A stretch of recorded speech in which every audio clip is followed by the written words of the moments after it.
Барселона қайтадан бірінші орынға шықты, сырт көзге бәрі мінсіз сияқты. Бірақ тереңірек үңілсек күтпеген сұрақ туындайды. Бұл команда шынымен бір жыл бұрынғыдан күштірек болды ма, әлде біз тек бақылауда тұрғандай әсерге алданып жүрміз бе? Статистика бір нәрсені айтады, ал ойын кейде мүлде басқа көрініс көрсетеді. Көшбасшылардың қайта оралуы, қорғаныс шебін қайта құру, капитандар мен қақпашыға қатысты ішкі шешімдер, мұның бәрі қазіргі Барселонаның бет бейнесін қалыптастырып жатыр. Бүгін біз Флик баптайтын қазіргі Барселонаның неге алғашқы қарағанда көрінгеннен де қауіпті әрі кемелденген болуы мүмкін екенін, және оның болашағын айқындап жатқан шешімдер қандай екенін талдаймыз. Достар, жайғасып отырыңыздар, біз бастаймыз. Қазіргі Барселона бір жыл бұрынғыдан шынымен күштірек болды ма?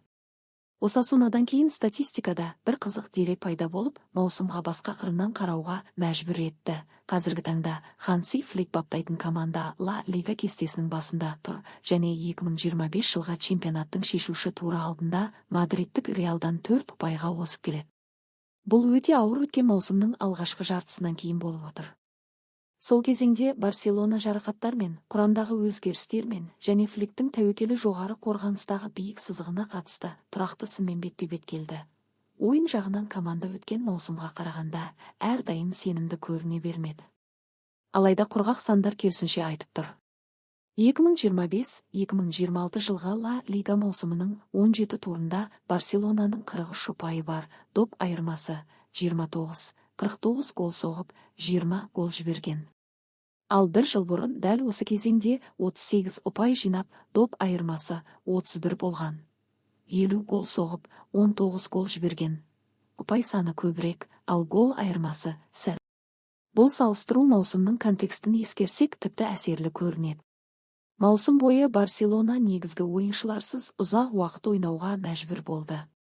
Әр кезеңде Жоан Гарсия, Рафиня және Гави, сондай-ақ Алехандро Балде, Ламин Ямаль, Ферран Торрес, Фермин Лопес, Дани Ольмо және Роберт Левандовски алаңнан тыс қалды. Соған қарамастан, команда чемпиондық жарыста қалып қана қоймай, бірінші орынға да көтерілді. Маңызды бетбұрыс Педри мен Рафиняның қайта оралуымен байланысты болды. Дәл солардың сауығып, сапқа қосылуынан кейін Барселона айтарлықтай серпіліс жасады, әсіресе қазандағы Эль Класикодағы жеңілістен соң. Сол сәттен бастап команда Ла Лигадағы 7 матчтың бәрінде жеңіске жетіп, кестенің шыңына қайта оралды әрі чемпиондық үшін күрестегі орнын нығайтты. Нәтижесінде парадоксты.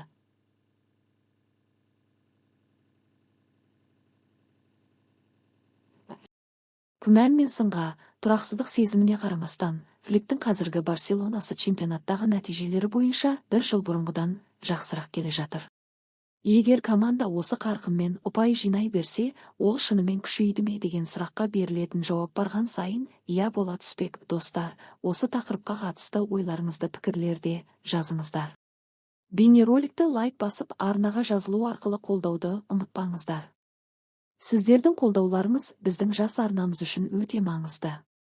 Үлкен рахмет, ал біз жалғастырамыз. Рональд Араухо қаңтардың басында Барселона құрамына қайта оралуға үміттеніп отыр. Ол үшін негізгі бағдар 2026 жылға алғашқы дерби, Эспаньолға қарсы матч, Чемпиондар лигасындағы Челсиге қарсы ойында алған қызыл қағаздан кейін клуб уругвайлық қорғаушыға үзіліс беріп, оған футболдан уақытша алшақтап, психологиялық тұрғыда қалпына келуге мүмкіндік жасады. Бұл оқиға Араухо үшін ауыр соққы болды. Сонымен қатар, клубта қорғаныс шебін қайта құру жұмыстары белсенді жүріп жатыр. Барселона солақай орталық қорғаушыны іздеуге қайтадан ерекше назар аударды. Бұл спорттық жоспарлаудағы басты басымдықтардың бірі. Өткен жазда Иниго Мартинестің кетуі қорғаныста айқын олқылық қалдырды. Сол себепті Ханси Флик маусым бойы үнемі импровизация жасауға мәжбүр болды. Неміс бапкері орталық қорғаныста 6 түрлі құрамды қолданып көрді. Оның қарамағында Пау Кубарси, Рональд Араухо, Эрик Гарсия, Андреас Кристенсен және Жерар Мартин бар. Алайда жағдайлар ойыншыларды әдеттегі рөлдерінен шығуға итермеледі. Гарсия жиі жартылай қорғауда ойнады. Араухо психологиялық себептермен уақытша саптан шықты, ал негізгі позициясы сол қапталдағы қорғаушы болған. Жерар Мартин соңғы 7 матчтың 5-інде дәл орталық қорғаныста алаңға шықты. Мұның бәрі Фликтің басты идеясын айқындайды. Қорғаныстан ойынды сапалы бастай алатын әрі тактикалық икемділікті арттыратын солақай орталық қорғаушының қажеттілігі. Осы тұрғыда әсіп мәліметінше, Камп Nou кеңселерінде Пау Торрес кандидатурасы қайтадан белсенді талқыланып жатыр.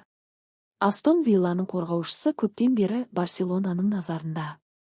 Ол доппен ойнаудағы шеберлігі, позициялық сауаттылығы және әуедегі жекпе-жектердегі сенімділігі үшін жоғары бағаланады. Оған деген қызығушылық 2023 жылы Вильяреалдан ағылшын клубына шамамен 40 миллион еуроға ауысқанға дейін-ақ пайда болған дегенмен. Бұл трансфер оңай көрінбейді. Торрес Унай Эмеридің командасындағы негізгі ойыншы. Осы маусымда ол 18 матч өткізді, ал Астон Вилламен келісімшарты 2028 жылға дейін жарамды. Соған қарамастан, дереккөздер ойыншының айналасы Барселона нақты қадам жасаса, Ла Лигаға қайта оралу мүмкіндігін жоққа шығармайтынын айтады.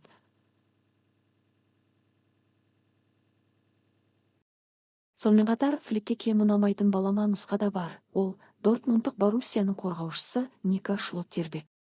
Неміс футболшысы да көптен бері клубтың бақылауында.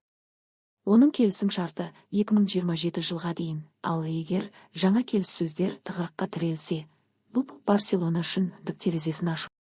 Алайда мәселе, Шлоттербекке Еуропаның өзге де топ клубтары қызығушылық танытып отыр. Бұл бәсекені күшейтеді. Ал барлық бұл жоспарлар тікелей қаржылық шектеулерге тіреледі. Барселона әлі де Ла Лиганың қатаң қаржылық фейр-плей ережелері аясында әрекет етуге мәжбүр. Кез келген күшейту жалақы тізімінде орын босатуды талап етеді. Осы тұрғыда келісімшарттары осы маусымнан кейін аяқталатын Андреас Кристенсен немесе Роберт Левандовски сияқты ойыншылардың ықтимал кетуі шешуші рөл атқаруы мүмкін. Осылайша Араухоның қайта оралуы үлкен картинаның бір ғана бөлігі. Барселона 2026 жылға қорғанысты қайта құру мен спорттық мақсаттар мен қаржылық мүмкіндіктер арасындағы тепе-теңдікті іздеумен және алдағы бірнеше айдағы шешімдер команданың бірнеше маусымға алдағы тұрақтылығын айқындайтынын түсініп кіріп отыр. Осы тұста команда ішінде тепе-теңдік пен болашақ шешімдерге тікелей қатысты тағы бір маңызды тақырып пайда бола бастайды. Марк-Андре Тер Штегеннің қайта оралуы және оның Барселонадағы рөліне қатысты жаңа талқылаулар басталды. Неміс қақпашысы маусымдағы алғашқы ойынын Испания кубогында өткізіп, алаңға шамамен 5 айлық үзілістен кейін шықты. Мамыр айынан бері ресми матчсыз қалуы және ұзақ оңалту кезеңі Гвадалахараға қарсы бұл кездесуді алғаш қарағанда көрінгеннен әлдеқайда маңызды етті.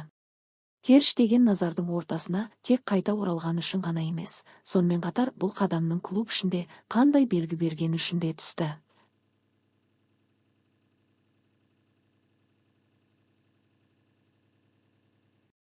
Ханси Фликтің оны негізгі құрамға қосу шешімі көпшілік үшін күтпеген болды.